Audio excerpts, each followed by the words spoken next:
এক্সেলের নতুন ভিডিওতে আপনাকে স্বাগতম। আজ আমরা একটা গুরুত্বপূর্ণ কমান্ড সম্পর্কে জানব। এই কমান্ডটা শুধু এক্সেল না, পুরো কম্পিউটারে ব্যবহারের ক্ষেত্রে আপনার এই কমান্ডটা প্রতিনিয়ত দরকার পড়বে। সেটা হচ্ছে কাট, কপি অ্যান্ড পেস্ট। কিভাবে একটা ফাইল বা টেক্সট কপি করে, কিভাবে পেস্ট করে, কিভাবে এক জায়গা থেকে আরেক জায়গায় একদম সম্পূর্ণ মুভ করে নিয়ে যায়, এই সম্পূর্ণ প্রসেসটা আমরা আজকের ভিডিওতে দেখব। তো চলো শুরু করা যাক। প্রথমেই আমরা দেখব কিভাবে একটা ফাইল বা কিভাবে একটা টেক্সট কপি করতে হয়। কপি করার জন্য প্রথমেই আপনার সেই ফাইল অথবা টেক্সটটিকে সিলেক্ট করতে হবে।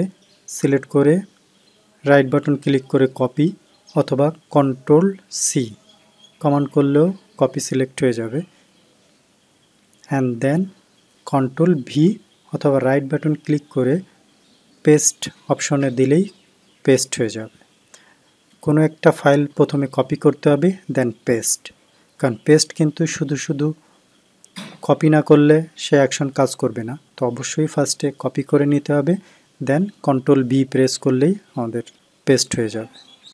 কপি করার পরে এই অ্যাকশনটা কিন্তু আপনার শুধু এই শিট নাম্বার 1-এ কাজ করবে তা না, আপনি যে কোনো শিটেও কন্ট্রোল ভি প্রেস করে পেস্ট করতে পারবেন, অথবা সেম শিটেই অন্য যে কোনো জায়গায় যেখানে জাস্ট কার্সর রেখে ক্লিক করবেন ওখানেই কন্ট্রোল ভি প্রেস করলেই আপনার যে কপি করা টেক্সটটা পেস্ট হয়ে যাবে।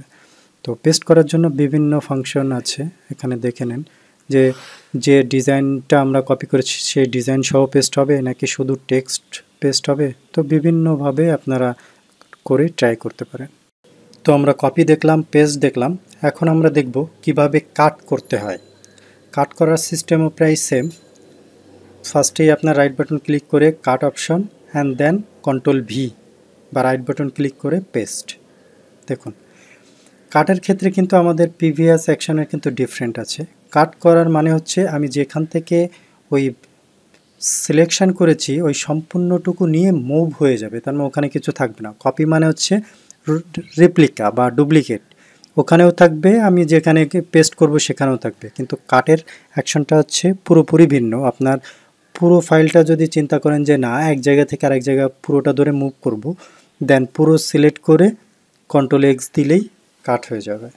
তবে অবশ্যই এখানে একটা সতর্কতা অবলম্বন করতে হবে, সেটা হচ্ছে আপনি যখন একটা ফাইল বা টেক্সট কন্ট্রোল এক্স দিয়ে কাট করবেন তার পরবর্তীতে দেখা গেছে আপনি যদি এক্সেল ফাইলটা সেভ করে দেন তাহলে কিন্তু ফাইলটা পুরোটা সেভ হয়ে যাবে। তো ব্যাকে কিন্তু আর আন্ডো রিডো করে কিন্তু যাওয়ার কোনো অপশন নাই। তো এটা অবশ্যই মাথায় রাখবেন। তাহলে বন্ধুরা আজ আমরা দেখতে পারলাম কিভাবে একটা এক্সেল ফাইলে কাট, কপি এবং পেস্ট করতে হয়। সো নেক্সট ভিডিওতে আমরা দেখব যে কিভাবে এক্সেলে যোগ, বিয়োগ, গুণ, ভাগ বা পার্সেন্টেজ বের করতে হয়, এই সকল ভিডিওগুলো। আমাদের সাথেই থাকুন।